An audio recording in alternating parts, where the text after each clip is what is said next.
अब हम अगला जो समास है बहुब्री उसके बारे में जानेंगे। बहुब्री वह समास होता है जिसका ना पूर्व पद प्रमुख होता है और ना ही उत्तर पद प्रमुख होता है। यह पद एक विशेषण के रूप में कार्य करता है और किसी अन्य पद की तरफ इशारा करता है। अगर ऐसा कोई समसामयिक शब्द है तो वह बहुब्री समास के अंतर्गत आता है। उदाहरण इसका देखेंगे, जैसे नीलकंठ।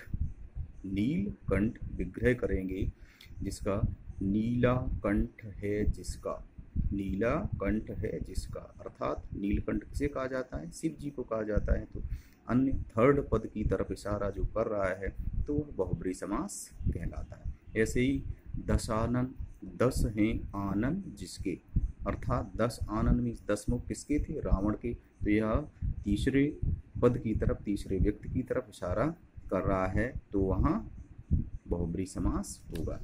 ऐसे ही अगला उदाहरण है लंबोदर। लंबा है उदर जिसका, यानी अन्य पद की तरफ इशारा करता है। लंबा है उदर जिसका, अर्थात इसका लंबा उदर है, लंबा पीठ है, अर्थात गजानन मीन्स गणेश जी। तो गणेश जी ये है बहुब्री समास के उदाहरण।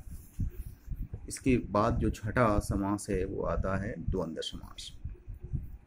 इसमें भी दोनों जो पद होते हैं दोनों ही पद प्रधान होते हैं और इनमें एक समानता के साथ साथ एक मेल होता है दोनों पदों में।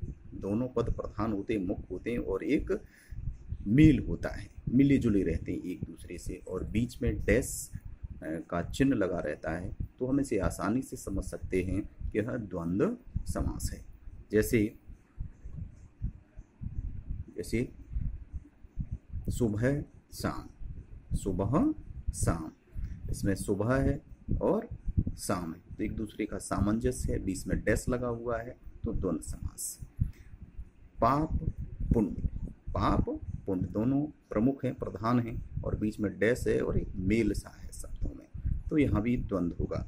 ऐसे ही रात दिन, एक मेल है दोनों में। माँ बाप, ठीक है ना, सुख दुख, इस प्रकार के जो शब्द बनते हैं और इनका विग्रह सुख दुख, तो और से जोड़ कर सुख और दुख, तो यहाँ पर इस प्रकार से हम समझ सकते हैं कि यह द्वंद्व समास है।